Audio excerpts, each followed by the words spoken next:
C'est la finale de l'émission Big Money Buzz, et Nathalie est confrontée à une tâche difficile. Il y a 3 aquariums, chacun d'eux contenant une quantité différente de lingots d'or.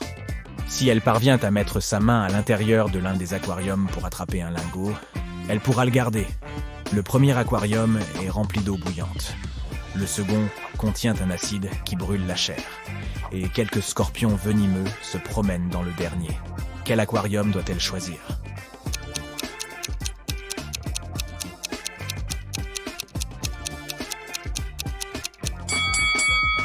Nathalie doit attendre que l'eau refroidisse pour saisir le lingot dans le premier aquarium. On a bandé les yeux de Bob avant de le jeter dans une vieille camionnette. À son réveil, il était seul dans une pièce sombre et vide. Il n'y avait personne, mais il y avait 3 enveloppes par terre. Un post-it collé sur les enveloppes disait « Chaque enveloppe contient une pilule rouge et 2 affirmations. Dans l'une de ces enveloppes, les 2 affirmations sont fausses. Dans une autre enveloppe, les 2 affirmations sont vraies. Tu dois choisir la bonne pilule pour te sortir vivant de cette situation. » Il a ouvert la première enveloppe, vu une pilule et les messages. 1.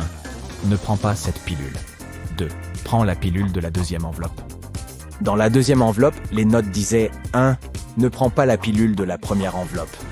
2. Prends la pilule de la troisième enveloppe. Et la dernière enveloppe disait 1. Ne prends pas cette pilule. 2. Prends la pilule de la première enveloppe. Quelle pilule Bob devait-il prendre ?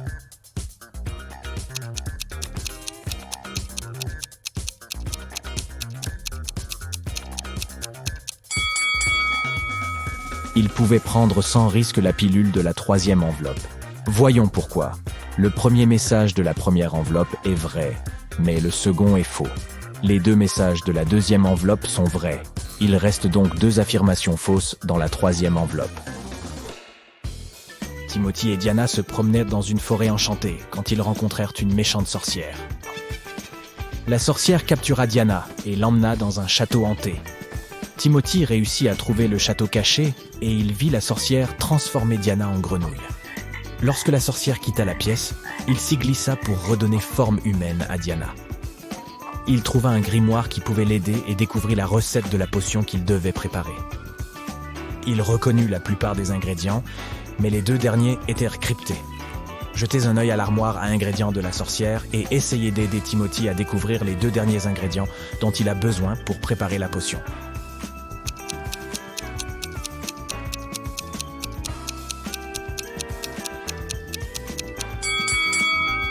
Bien vu, c'est exactement ce dont il a besoin.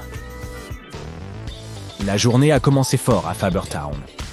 Le commissariat a reçu un appel signalant qu'un vampire se faisait passer pour un enseignant à l'école élémentaire Middle Moon.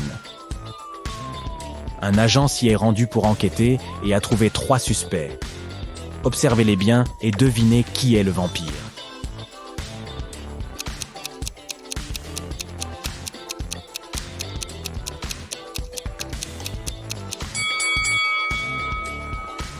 C'est celui du milieu.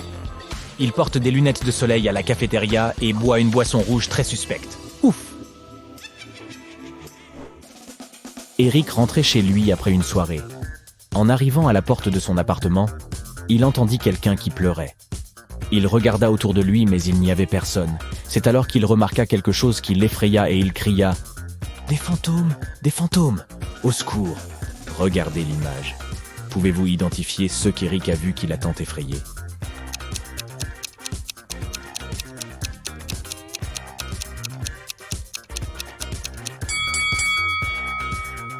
La lampe du couloir n'est pas fixée au poteau. Elle flotte dans l'air et pourtant elle brille très fort. Ce n'est pas normal. Ensuite, Eric appela son meilleur ami, qui se trouvait également être un chasseur de fantômes renommé. Son copain Ray arriva et son détecteur de fantômes se mit immédiatement à biper. Il les conduisit à la piscine du bâtiment. Là, ils virent une fille nager. Eric cria « Hé, pourquoi nages-tu dans la piscine si tard dans la nuit ? Laisse-moi t'aider à sortir. » Mais Ray l'arrêta en disant « Ne fais pas ça !» Pour quelle raison ?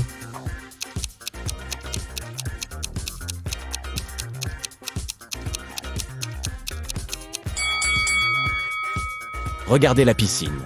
La fille nage, mais l'eau n'est pas du tout troublée. Ce doit être un fantôme. De l'autre côté de la ville, Bobby chassait aussi les fantômes. Il appela son amie Suzanne pour visiter le vieil hôtel effrayant de la ville et chasser quelques fantômes.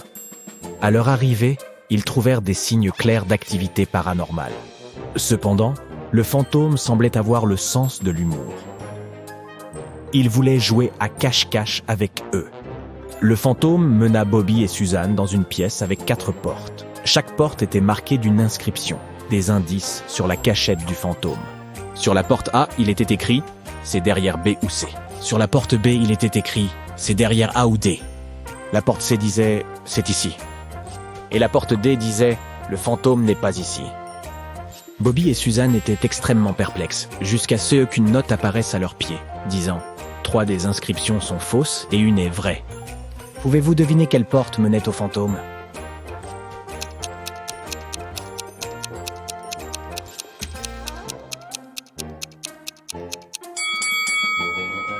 Voyons comment cela fonctionne. Si le fantôme était derrière la porte A, alors les 2 propositions B et D étaient vraies. Mais s'il se trouvait derrière la porte B, alors A et D étaient tous les 2 vrais. Si le fantôme était derrière la porte C, alors A, C et D étaient tous vrais. Mais si le fantôme était derrière la porte D, alors les inscriptions de toutes les portes étaient fausses, sauf celle de la porte B. Selon la règle de la note, il fallait donc regarder derrière la porte D. Pour entrer dans la meilleure fête d'Halloween de la ville, Becky devait résoudre une énigme difficile.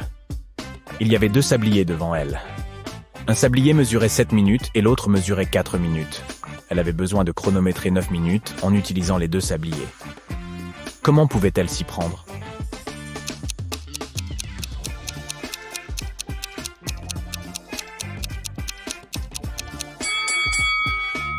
D'abord, elle devait retourner les 2 sabliers en même temps.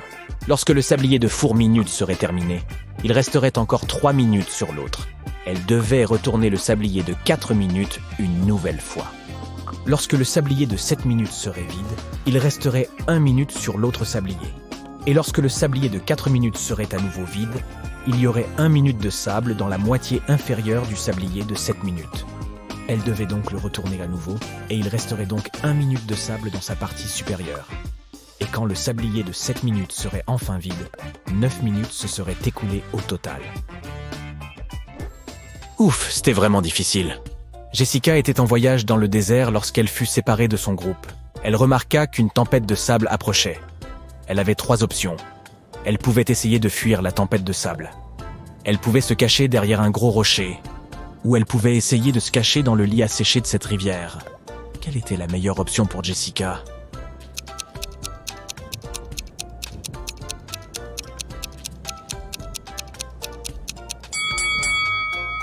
La première option était très dangereuse. Elle ne serait jamais capable de courir plus vite qu'une tempête.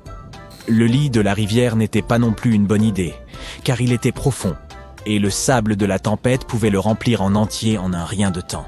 Sa meilleure option était donc de se cacher derrière un gros rocher.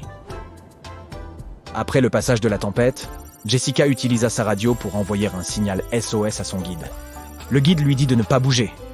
Une équipe de secours serait bientôt en route pour l'aider. En quelques heures, 3 équipes de secours arrivèrent pour aider Jessica, mais elle se méfia et demanda à chacune d'elles de lui dire qui l'avait envoyée. La première équipe lui dit qu'ils avaient entendu à la radio qu'une femme était perdue dans le désert et ils étaient rapidement partis la secourir. La deuxième équipe déclara que l'hôtel où elle séjournait avait appelé la police. La dernière équipe lui dit qu'ils avaient reçu un appel radio disant qu'une femme était en détresse et ils étaient vite venus l'aider. À quelle équipe de secours devait-elle faire confiance ?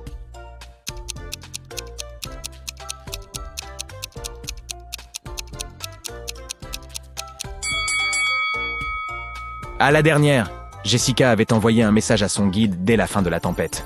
Vous vous souvenez ?